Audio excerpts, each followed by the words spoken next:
Hey nerds, get ready for a story that's haunting, heartfelt, and full of history. Today we're joined by New York Times bestselling author Alyson Richman, whose new novel, The Missing Pages, reimagines the real-life Titanic tragedy of Harry Widener, told through the eyes of his ghost in the Harvard Library built in his honor.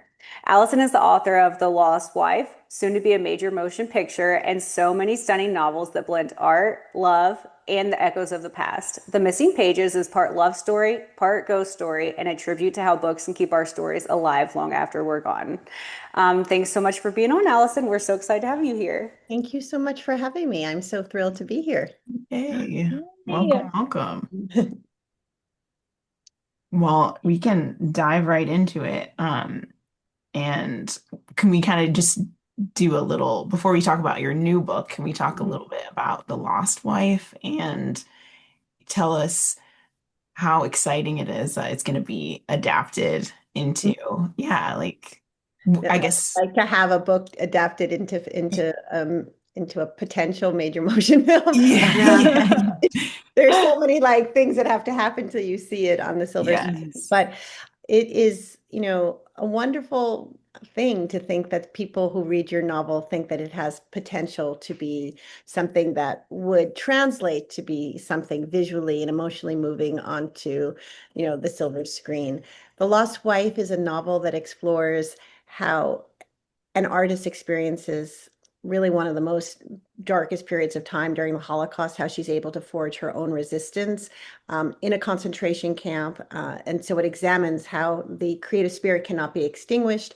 And there's a love story as well about a couple that is separated. One of, this woman who is an artist, thinking her husband has died. And it basically spans 60 years of their separation until their reunion at their grandchildren's wedding. So it's an emotional, evocative, very visual book that hopefully, people will be able to see in the cinema. Mhm. The person who adapted the script is very, very talented. I have three wonderful producers. I have a wonderful director attached.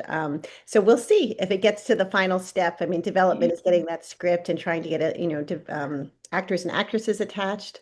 And then the financing is that and getting it, everyone to be on one page. So yeah, hopefully 2026, 2027, that would be wonderful if that happened.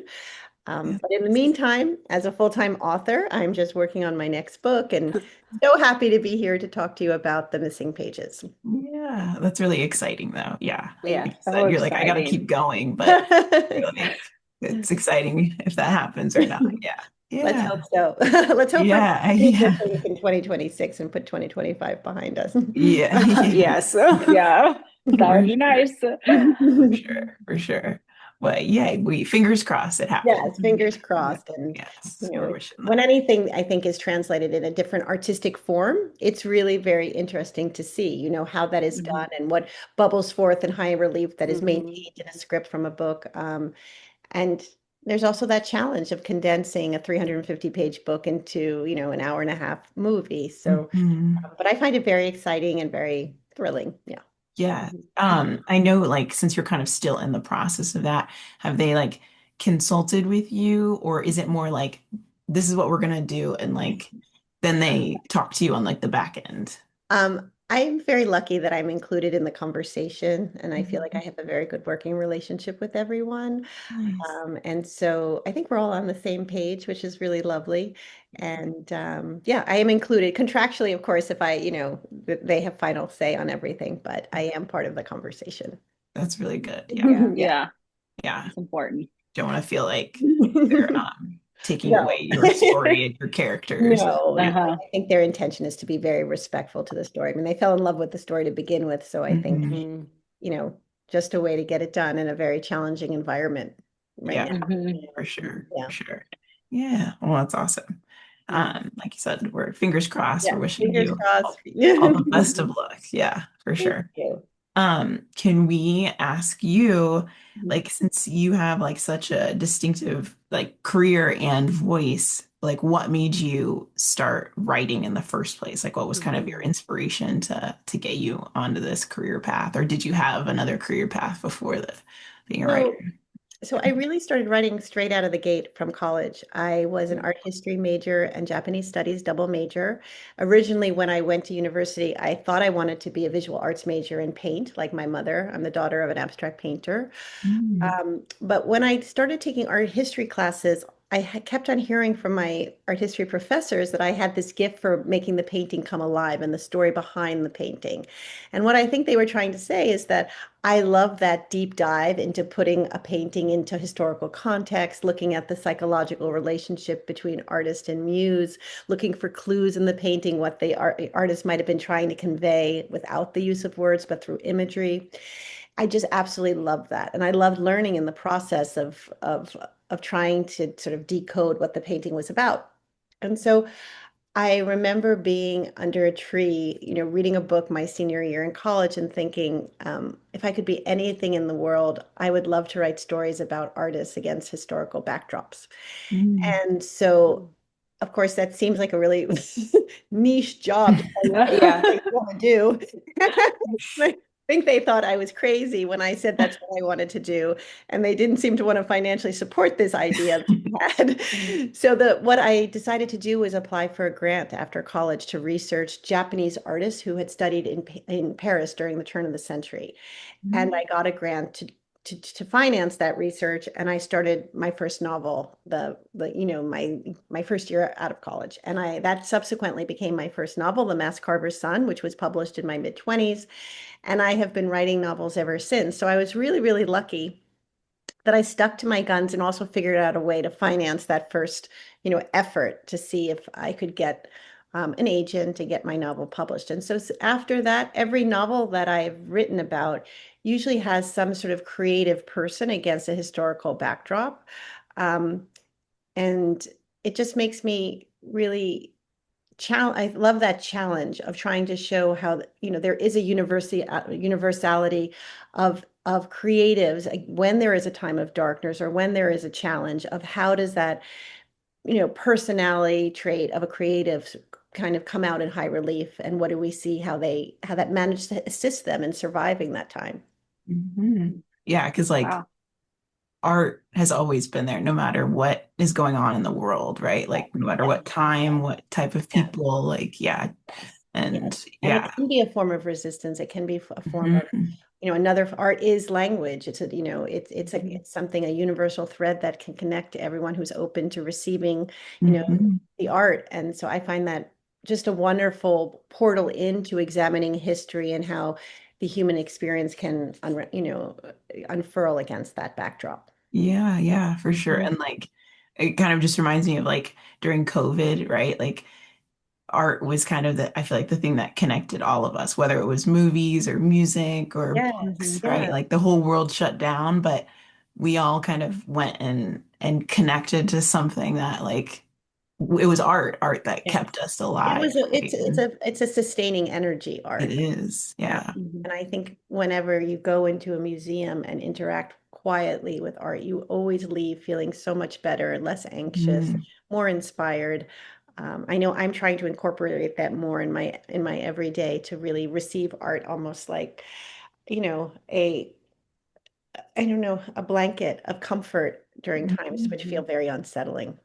Yeah, Yeah. yeah, for sure, for Mhm. sure. So that's so awesome, and like that you can now like give it out, like you've received it, now you're like I'm Yeah, passing it it on. is, it is. Yeah, And Yeah. it just yeah, goes to show you that even if you have a very niche idea for a career early on, you can kind of stick with it and see if Mhm. maybe you can do something with it. It's not complete insanity.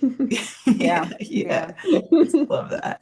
Like when you were like even before you got published, and I guess like now later in your career, like what kind of authors or types of books inspired you? Mhm. Like yeah, to be an author. So thank you for asking that. I have to honestly say that I think magical realism really inspired me early on in my career, Mm, even though I guess it's wonderful to be talking about The Missing Pages, because that's my first novel that has a bit of magic in it, being that there is the voice of a ghost inside a library. But the works of Gabriel Garcia Marquez, when I was just mhm, starting out, he was incredibly inspiring to me. I remember reading 100 Years of Solitude, and there is a Mhm. chapter where he has one of the characters who has walked through the village with, every time you saw this character, he had butterflies at his fingertips and this like suspension of yellow butterflies above his head like a halo. And his name is Maurizio Babylone, I believe. And, he walks with a golden light of butterfly wings. And after he dies, his beloveds, the butterflies start following her in the first hours upon his death. And you realize through, Marquez, you know, revealing this, that the butterflies are attracted to the smell of paint that he used when, because he was a painter. And so the paint is still in, the fingerprints are still on his beloved skin. So the butterflies follow her. And I just remember putting that chapter down and being so struck by how believable it was to me, that he wrote Mhm. so well that I would believe anything. And I was so seduced by the beauty of it. It was just such a Mhm. powerful image of how to convey that a person walks with a special light, the light of butterfly wings. And that really just struck me about how an an author is someone who is building out a world from the first sentence to the last. And that world has everything from the seasons, the colors, from the characters' births to their deaths, all these different arcs in between. But if you can write well, whatever you write, I think you have the power to convince the reader that it's possible. Hmm. For sure. For Yeah. sure. That's so Yeah. beautiful. I Yeah, love Mhm. that. thank you. Mhm. Yes. That is so true. So Mhm. true. Your novels like are so well researched, but also have like this kind of emotional factor as well. Like, can you talk to us? Like, was that your intention as a writer? It seems obviously based in your academics, it kind of is, but like, how do you balance the two of like emotionality versus getting into like the technicality of that research and history? So it's so interesting that you mentioned that my novels are emotional, because I've started to hear that a lot lately, and I really find it's sort of wonderful, because when Mhm. you don't realize that other people are going to find what you're writing is emotional. You're putting your emotions in it, but you're not consciously like, and now I'm going to, turn up the emotion on this. It's not that Mhm. contrived. It's really that I'm creating characters that I feel emotionally tethered to, that I feel strongly about bringing them to the page. And I am conscious, well, not saying that I'm conscious that I'm trying to turn up the emotion. I am very conscious to who is reading this and why are they going to care? Like, I want Mhm. Mhm. them to feel anchored and have an emotional reaction to the characters. And that's sort of what's driving me. I'm very lucky that my novels are published in different languages, and I think the beauty of knowing that a story has universal emotion, whether it's published in, Chile or Norway or, Germany, that there's something universal when you tell a story that ignites a reaction in a reader. And so how do I do that is by trying to illuminate universal truth, that we all desire to be loved, to protect our family, that grief is something that is universal. I mean, the missing pages, yes, it's a story about Harry Elkins Widener who perished on the Titanic. He's a Gilded Age book collector. But the meat of this story, which we'll probably go into later, is the journey his mother goes to heal and to build this library at Harvard for him witnessing his mother's grief. So you see grief both ways of him witnessing his mother's, mourning him and then being a ghost on the other side, and how he desperately wants her to know that he's still there. This mother-son torque between them, this sense of how does one fall in love when he meets Ada the bookseller? What tethers them? They have a universal language of their love of books. So these things, how do we connect? Connectivity, I think, is important in everyday Mhm. life, whether Mhm. you're Mhm. going, checking out at the grocery store and the person starts a conversation with you kindly as they're ringing up your, some people will ignore it and say two words. I try and have a conversation and connect and sort of look them in the eyes. And, that to me is building the world in the right direction rather than Mhm. disconnection, which I think is, to me, just goes down a very, mired path. So for me, it's about, yes, how do we create bonds. And I think storytelling has a certain power to do that. Yeah, Yeah. for sure. For sure. Yeah. It shows up. Yeah, for sure. Yeah. I Mhm. love that. I love that. Well, yeah. And so speaking of the missing pages, Mhm. what initially drew you to that story, like Titanic and Harry and all that? So, some authors might do this differently when they're writing a book. Hmm. I don't actively search like, and now what will be my next book? Like, I just don't do. Yeah. Basically, I just live my life in this very open way that people tell me things, or I'll overhear something that's intriguing and I don't know the answer to it. And I'll be like, that's interesting. And I'll start, if I can't quite shake it and start digging, then I start to feel that there might be pieces of a novel there. In the case of the missing pages, it was my daughter who was doing a summer program at Wellesley College in outside Boston, right after her junior high school year. So I was not with her, at this program, but the program basically offered the students the ability to take college tours at the different colleges and universities in the Boston area.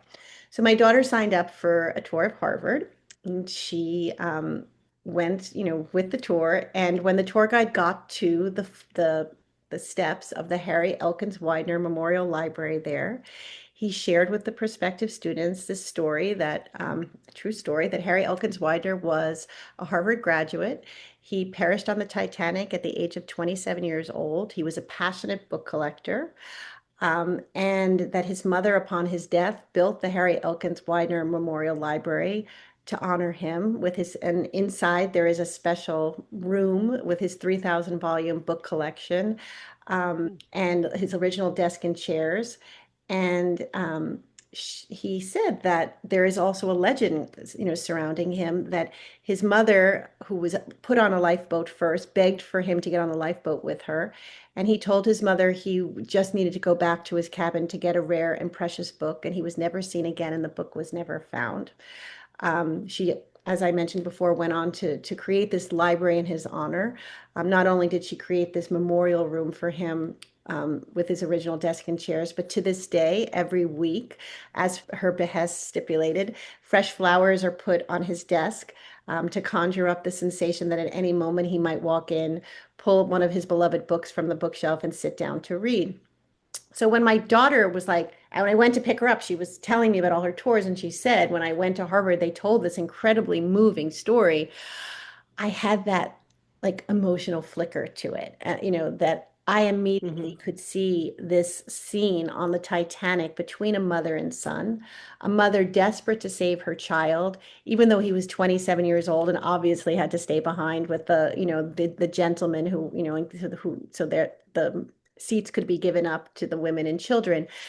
I could Mhm. also see it from his perspective, that wanted to give his mother the gift of hope, that he was just going to go back to his cabin to get this book, and that she should just let her lifeboat be, lowered safely into the water, and that he would be, he would be okay. He wanted to give her that gift of hope.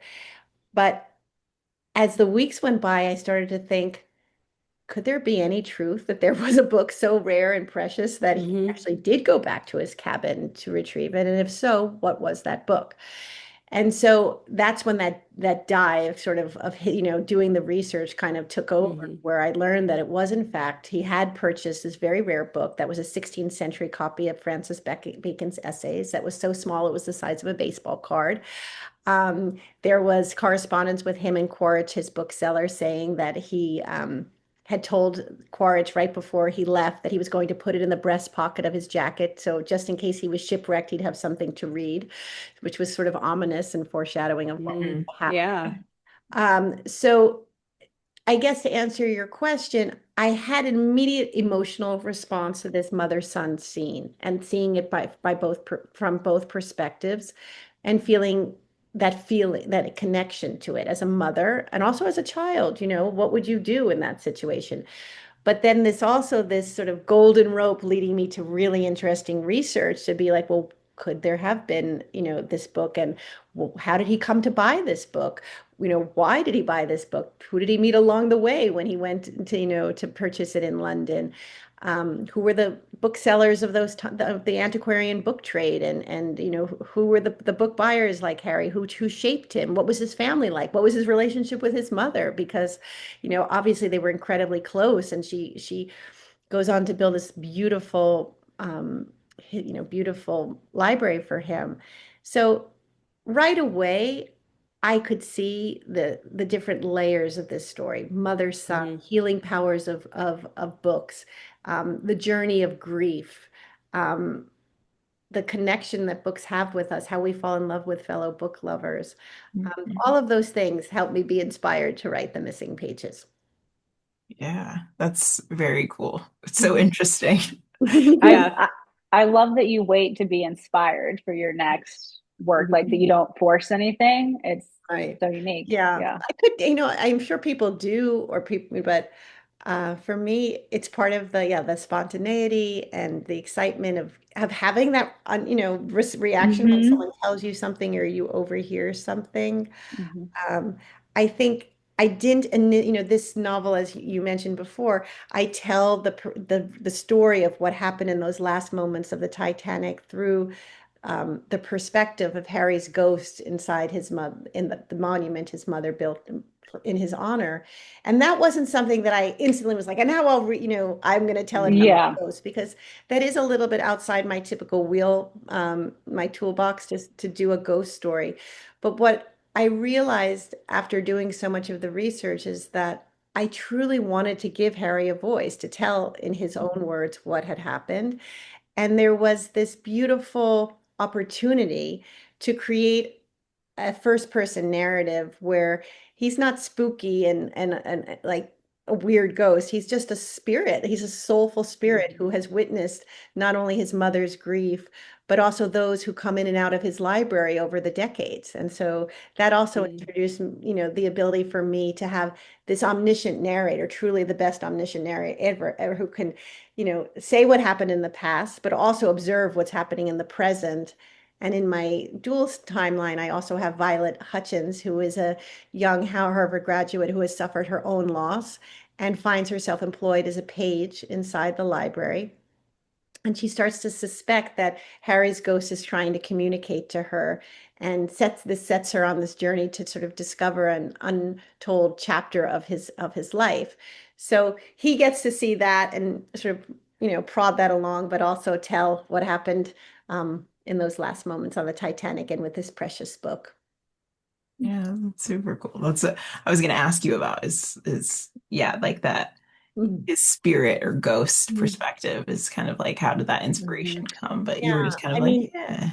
now it's really hard to write another book and not have that freedom. When you have a good, Yeah. you have so much power as a voice. Um, Hmm.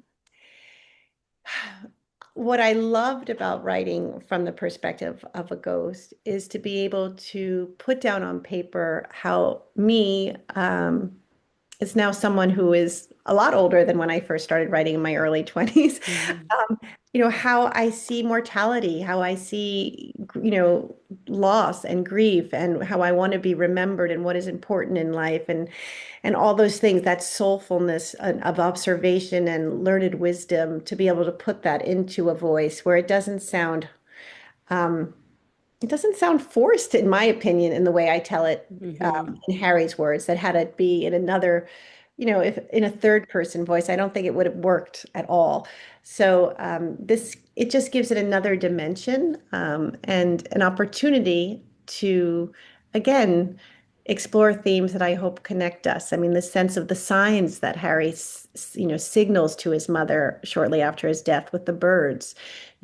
For me, birds have always sort of appeared when I've lost someone, and I kind of always look for them as signs. I know there are people who look for butterflies and ladybugs and Hmm. all sorts of things, but you know, not only do we observe them in today's world, but what if you get the opportunity as a novelist to show on the other side how someone is trying to conjure these up to show that they are still there and present.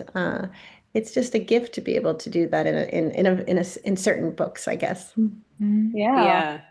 Yeah. It's really beautiful. And I love the idea that these books live on, like Hmm. how you're talking about like mortality, things like that. Hmm. And so it's always interesting to read books where that theme's talked about. But just in general, I feel that too. It's, what stays after we're on. And now he has like this very real library in Harvard, Hmm. and so Hmm. it's so exciting because he's been gone so long, but every day he gets to be remembered. These tours, new people are finding his story. So Yeah. cool.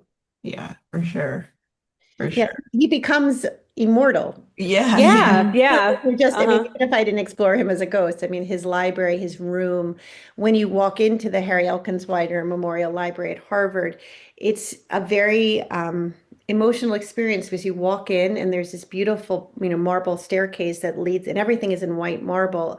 At the top of the staircase, through a threshold, you can see the warm colors of the varnished oak of his memorial room with the beautiful marble mantle and the image of him, in a canvas and framed, oil painting. Hmm. It truly feels like the beating heart of this, beautiful monument, that you go into. And it's the warmth, it's the heat of that room that draws you upwards. And then you see his desk and chairs, you see his books on his shelf, the painting of him, the flowers on the desk. It's a living room. And I think that's what Eleanor wanted. She wanted to feel life in it, and the Hmm. flowers give it life. It doesn't feel static, it feels active.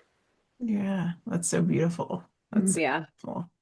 I know you obviously are talking about the connection, mother and son connection, but it's kind of a theme with all of your books, with not only just like love, but grief and loss have been themes that you've continued to explore. And I guess my question for you is just why do you feel that your readers keep coming back to your books? Is it because of these themes? Is it because they span like across time, right? Like all Yeah, time. yeah, they do. And I don't stay in one historical time period. I live Yeah, yeah, yes. you know, Chile.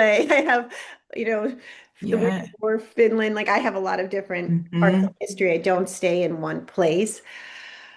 Why do they stick with me? I don't know. Yeah, yeah. Um, It's probably right. They're connecting to, they can relate to the idea of yes, love and I loss think and also I'm known for um, creating stories where they're very sensory rich, like my background being an artist, where you feel that you are stepping into a world that you can see and it has color and texture and you can smell every scent and Mhm. feel every texture beneath your fingertips or hands. And that experience, I think, is a little bit more unique than maybe with some authors, that I write from a very visual field. And uh, also I really try to make sure my research is as fastidious as it can be. So I would hope that when people are reading an Alyson Richman novel, they know that by the time they get to the last page, they've learned something they didn't know, and that I Yeah. have really tried my best to do the research on it to share that with them.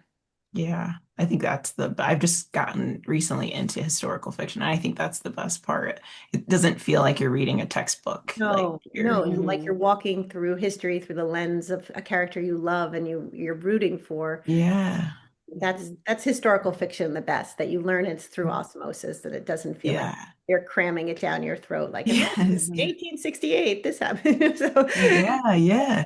but It's you're like a showing fun them. way to learn. You're like, oh, I didn't know this happened then, or But yeah, to your point about, are my readers drawn to my themes of, grief and healing and loss and love? I mean, I think when I read, the best reads are the ones where I actually, even if I'm not going to cry, I almost feel like I want to cry because it moves me that deeply. And that's something that I think means you're living in it. You're living within those pages. It seems that real. So mhm. it's a goal. I hope I continue to achieve that. Yeah, yeah. No matter, like you said, what time period or Right. what characters you're writing about. Yeah, like the theme is that people can connect with these characters and what they're going through. Yes, for Right. sure. Right. Yeah, Yeah. yeah. And I just saw that. I don't know, have any of you seen Hamnet yet? No, but I No. No, want it's to on my so list. bad.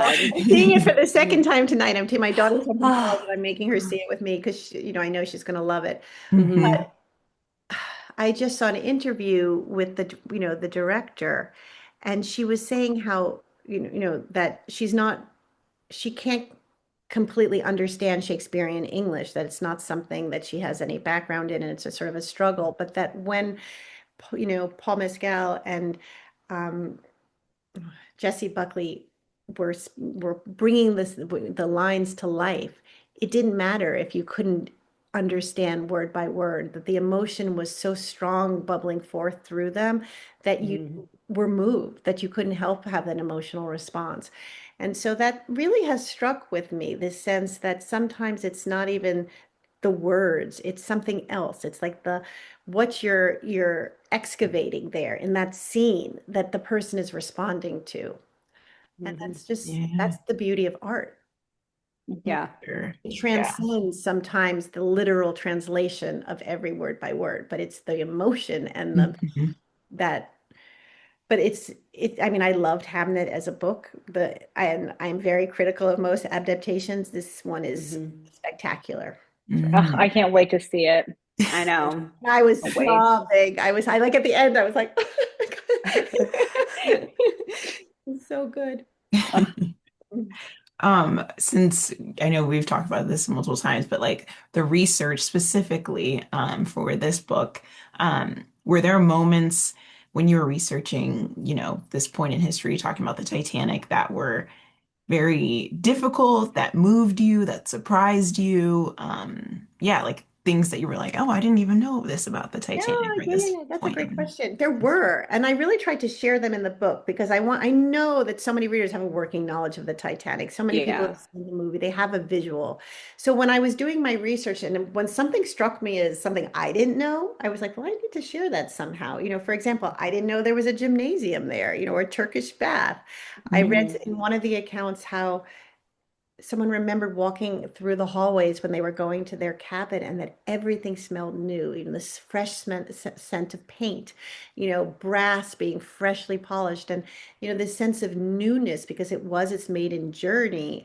I don't know if like I had made that connection before, and I just remember being like those smells like are important to it, or learning that the first class cabin, suites, that you could pick the interior decorating that you wanted, like whether you wanted to be in a cabin that had Renaissance furniture or Louis the 15th furniture. Like those details I thought were kind of fabulous and interesting. That's You know, cool. looking at the menus for the a la carte restaurant that was even more fancy than just the first class dining hall, that there was a library there, like what were on the Mm. bookshelf, those type of things that I found that all very, very surprising. Yeah, Yeah. it's cool. And it's cool that you included it as well, like in the book. Mhm. Like you said, to add to that sensory like Right, experience as well. Yeah, Yeah. that's right. awesome. I think it's like Um, respect to the reader because if I'm doing the research and I'm like, wow, I didn't know that. That's interesting. Well, I should share that with you. Yeah, yeah, Yeah. like yeah, I'm just gonna absolutely. keep that. You don't get to know that. I'm not going to be selfish with my knowledge. Yeah, yeah. Yes, that's so awesome. Okay, so we've talked about like ghosts, obviously, like that feature in this novel, and especially lately in art and movies, it's they just are so representative of so many different types of things, whether it's like grief or, memories or, unfinished business. But how, I guess when you were originally like plotting or planning this book, like what was your idea of like writing a ghost within this novel? And did like that idea change along the way, or was it always kind of like a solid plan? So this might surprise you, but I don't really have an outline or a plan when I'm writing a novel. Okay. No, that's we've talked to many authors. Hmm. We all have different ways of Yeah, we all have different Hmm. ways. So yeah. because I come from a background of painting, I love the organic process of building out a story. To me, that's part of the joy. And I always want to come to my novel writing from a place of joy and not make it feel like I have to do this, because maybe on a subconscious level, if you start to feel that way, that's transferred onto your work. So Mhm. I love this process of sitting down every day. It's a blank page, and I'm going to start writing towards something in a scene, and it's going to be a reaction to what came before it. And eventually, I'm going to get to the end. Um, I have done many books that have two different storylines. In this case, you have Violet's story that's in third person, and you have Harry's story first person as a ghost inside the library. And I basically, when I'm working with two threads like that, I think of it as a dance inside my head, almost like a tango, that someone's going to be crawling close to the person on unfurling. There's going to be some space around, and then they're going to come back to each other. I personally don't like novels where there is asymmetry in how two stories lines are told. That first it's Harry's story, and then it's Violet's, and then it's like, because I hear that melodically, almost like a clickety clack of horse steps. It's like that. I don't like Hmm. it. I like it to be almost like these this dance in my head, that you might have three chapters of Harry, and then when you come up from air from those chapters, and we dip back into Violet's story, and it just kind of ebbs and flows into me in a way that's very intuitive and natural. And that when you want to switch, pivot to another part of the story and learn something new, I take you there. But it's never going to be predictable whose voice is going to be on that next chapter. Mm, yeah, And yeah. I guess I know the ending for the most part. I know where I have to Hmm. get to. I Hmm. don't know it completely. It's more like a sensation. Like I know this is gonna happen at the end, but it's very abstract. And there's always a panic, like in the last 100 pages, like, oh my God, how am I gonna get there? Um, and I'm at that point right now with my next novel. So, but every time I start to panic, luckily my husband comes in and says, you say this every book. You're not going to be able to do it, and somehow you can. So thank God for those people who witnessing our, spirals, and know that they typically do end up okay. Yeah, that's funny. Yeah, you're like, I have to remember I that have to remember, yet I never do, and it never I. feels easy.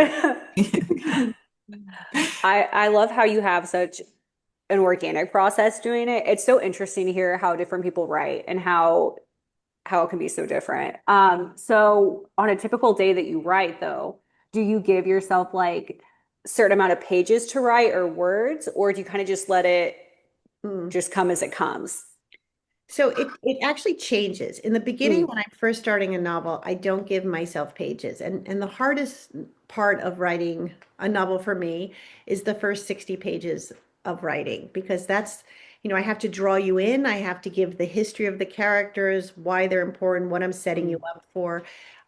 It's almost like a long labor. Trying to birth these characters and make them interesting and give them a child, Mhm, a hood and all these different things. That takes a tremendous amount of time, and I don't put any page pressure on myself for those 60 mm, pages. But when I get towards the middle of the book, when it's really hard to keep it going, I have to force myself and say, you're going to write 1,000 words for these days, that you're mm, home and not on tour, not speaking someplace. These days you have to write 1,000 words. And that gives me the opportunity to put words down on paper.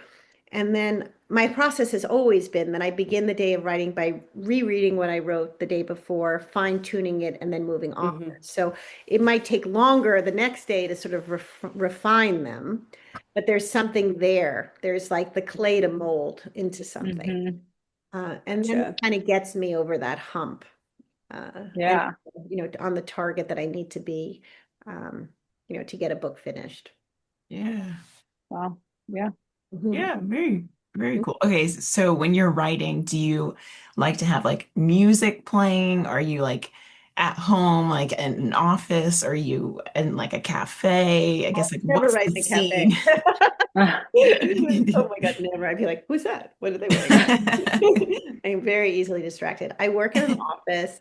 Um, it's it's very monastic looking. There's very little distraction.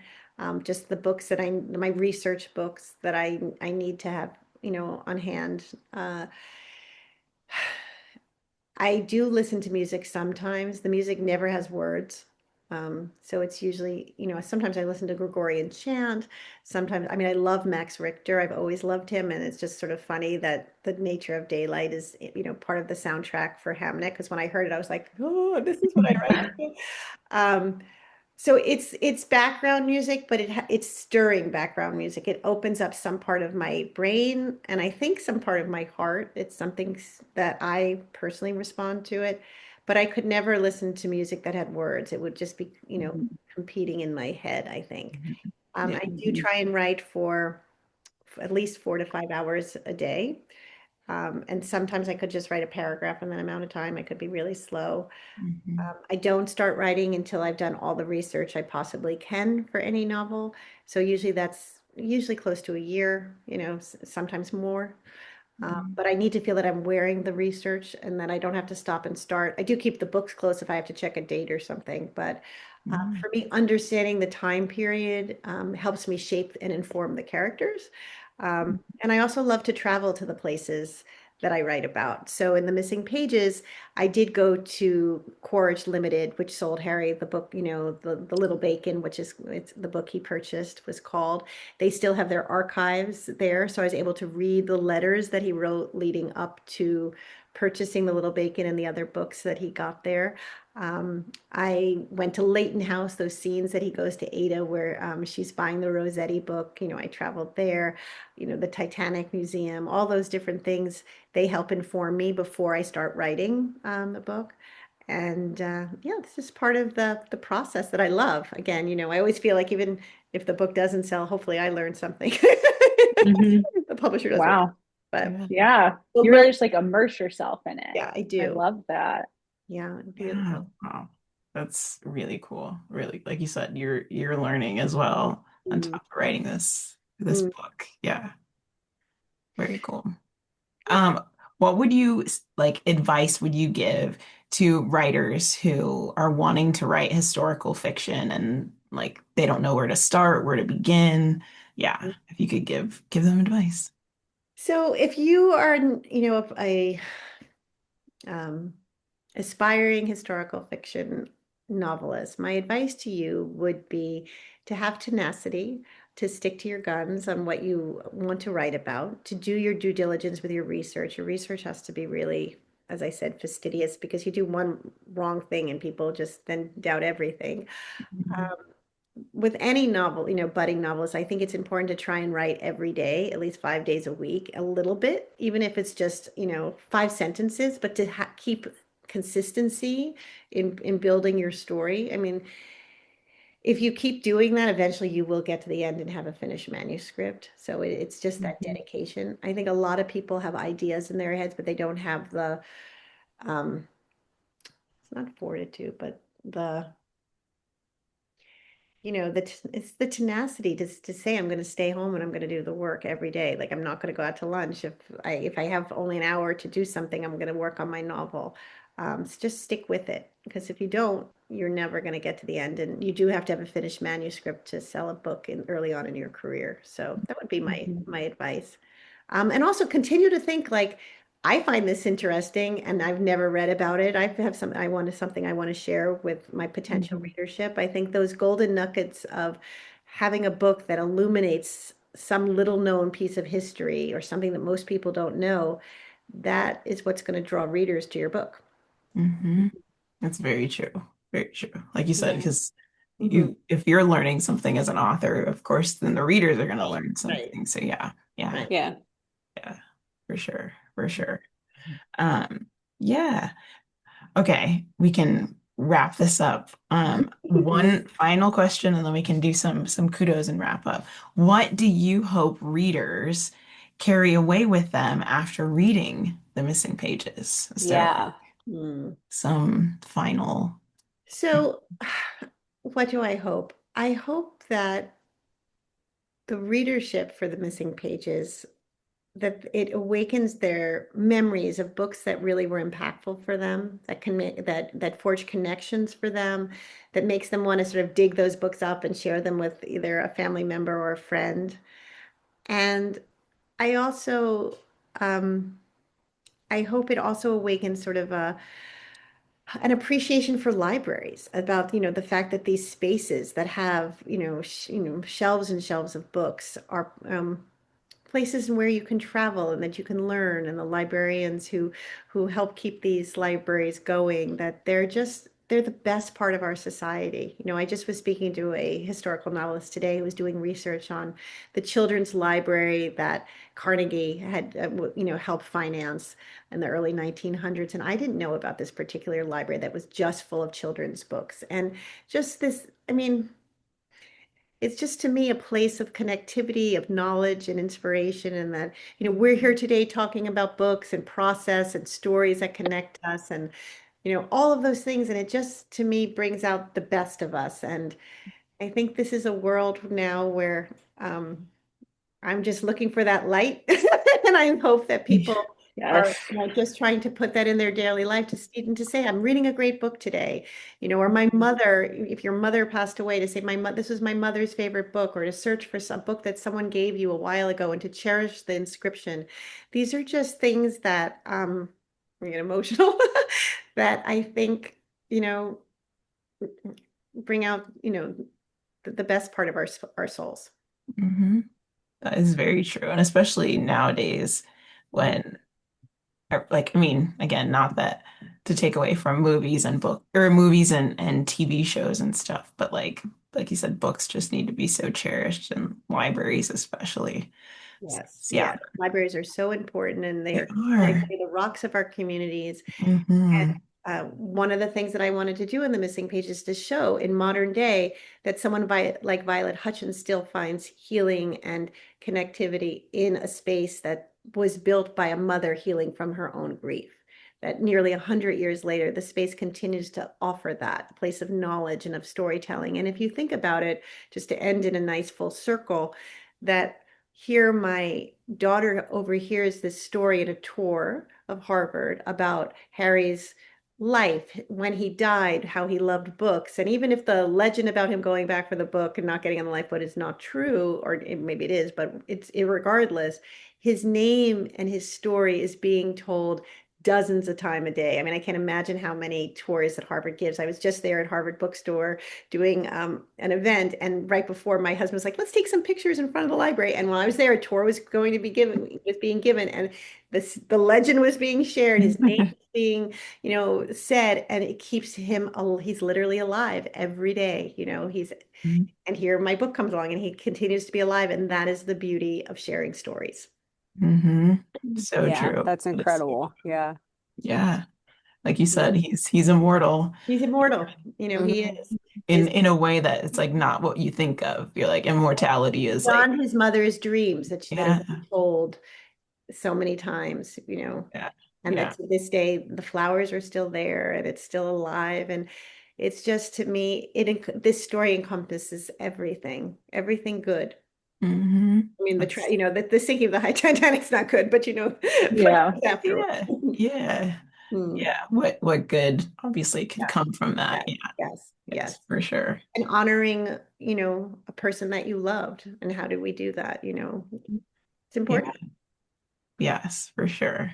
And what a great way to do that. So Hmm. yeah, yeah. This is great. Well, yeah, okay. Thank you so much. This was such a lovely Thank you for conversation. having me. It was just a wonderful conversation to have going into the holidays. Please Yeah. let my publicist know when this airs, and I'll share it with my readers because Yeah. love. Yeah. Where can people get the missing pages and when does it officially come out so we can tell Mhm. everyone, have them grab it? So the Missing Pages came out on October 14th. Awesome. Awesome. It is available in most every bookstore, hopefully. If your independent bookstore is sold out, they can order it for you, but it will be in, Barnes and Noble, it will be in the Independents, it will be on Amazon and Kobo and all those places.